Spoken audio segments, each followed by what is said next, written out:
Hello, so today we're taking a look at our game that we've been working on. Um, a few updates. This is a new map. This is the starter area for the player. This is definitely the most finished map. If we go in here, we have the RV, which isn't, the texture's not finished. We have an interior. You just walk out. We've updated the fishing game. Right now, it's kind of jank, but you can see down here, it's counting how long the player is holding it down for. So you can do a charge right now. It goes really far. There's no cap on it. But you could just kind of, depending on how long you hold it for, how far it goes.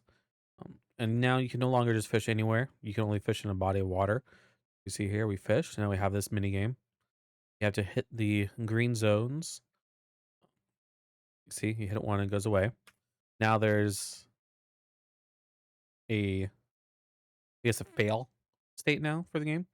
Down here, you see, we only have 2 attempts left. That'll probably be communicated somehow with the UI. You see, we hit ours. We got a fish. If we do it again,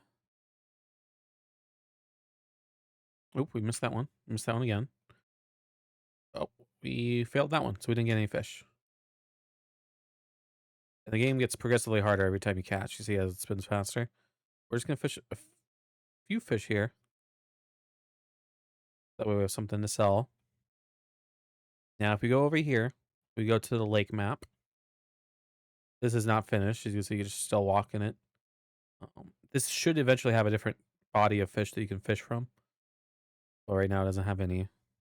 Or it still has the same one as the pond fish. Here we got little campsites. For, I don't know, for people. This will take us to the main area of the map soon. There's nothing really down there. That's where like the town and stuff will be. We have this bridge. This is a river. This will have river fish. We go up here. We go to the bait shop. We can now talk to Julia. And we can sell and trade with her. So not all fish have values in, so hopefully one of these fish actually has something. Looks like this fish doesn't have anything because see, we're getting nothing. So if we want to sell something, do where we put it down here. This fish is $1. This one something. So we can sell it, gives it to her inventory. If we want to buy it from here, we see she has $97 and we have 3. So we can buy this snail. Actually, nope, we can't buy it. Okay. I wasn't sure if the logic was in there because it's $4.30 and we only have $3. If we want to buy back this fish, we hit buy and puts it on our inventory. Yeah, right now you could just actually grab from her inventory and put it in yours. This is her house too. Pretty bare right now. Press F. Right now it just takes you back to the main map. That's obviously a bug, but that's also kind of useful right now because we have to walk all the way back. This portal right here, this is the dev map. We walk into it, we can see it takes us to this other map. Right now, if you stand on these tiles and you press F, it takes you to the different maps in the game that we have. Right now, only these 2 maps work. This is the lake map that we were just in. This is like the main town area, and this is where the mad scientists will live. There's nothing in those maps, so we don't go to there. And these are the buildings that are currently in the game. Only 2 of them have interiors. The RV, if you press F, it takes you to the RV one. And obviously the other one takes you to the shop map. Just for demonstration purposes. And let's talk a little bit more technical real quick. This is the main starter map. As you can see, it has these little tile set icons like these little bushes. Everything that's kind of highlighted is placed in this interactable objects layer right here. And if I want to put a tree, I just click here and delete the tree like that. Um, Same thing for these plants. But you see here we have these logs, the light posts, the trash, the buildings too. So if we wanted to, we could just place like like a line of buildings. And then if we walk down here, there's all the buildings in the world. This is much easier to do. It does require more setup when adding objects to the game, but before you would just click this button and then grab, like look for tree, and then like grab the tree and then place it manually in the world. But it wouldn't be aligned to a grid. That would be like really hard to do. You'd have to do that manually. And placing like lots of trees or lots of grass would be not fun because you'd have to line them all up and it would just consistently just fill this entire engine with nodes of trees. And then you can like put them in folders, but it was still so difficult. Here we can see I think in the shop we still have some objects that are placed the old way with a prop container where you have like the check stand in the shops and then some of the sink and the chairs. But just imagine like a whole list of trees and became unmanageable. So we came up with this solution. It's not the best solution because I mean there's trade-offs with everything. You have to manually align all objects when you put them in the game in the first place. So that way they align on the grid perfectly, which is why we have the dev map. Oh, it's why it's gridded.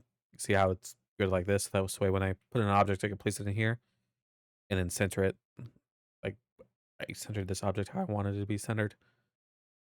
But that's easier. It's more setup, but it's just easier to place stuff. But in the long run, it'll save a lot of time and energy. I think what else that we have done. Kind of moving around to the other. This is where the main town is. A lot of this is like very work in progress and not gonna make it in final. This is the saloon. It needs to be a lot smaller. And this is the museum. Museum probably needs to be a little bit smaller too.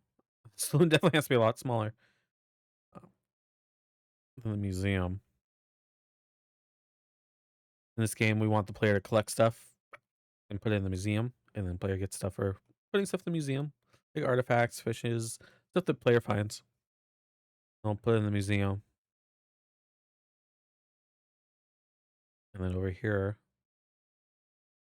we come down here. There should be the bridge if I remember. No, the bridge is up here, I think.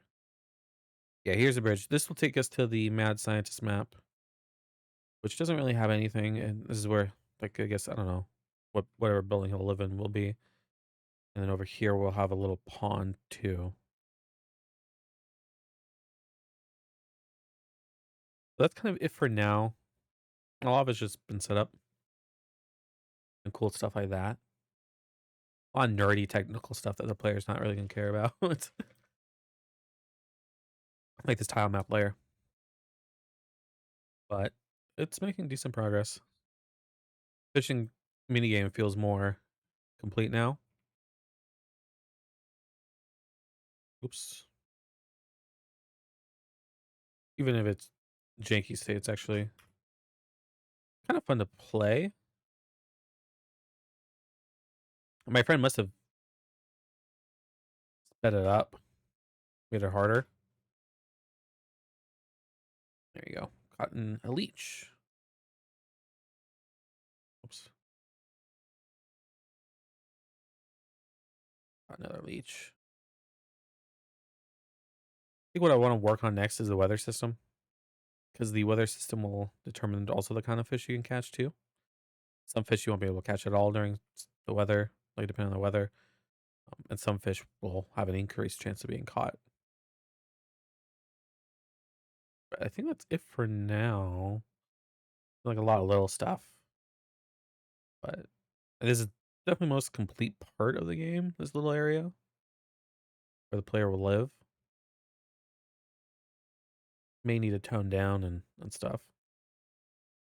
Oh, here's a chest. I think we showed that before. And here's the player's inventory. Pretty jank, but it works. I have a map and journal tab and the codex, which will be like all the stuff that he's caught, like fun facts about it.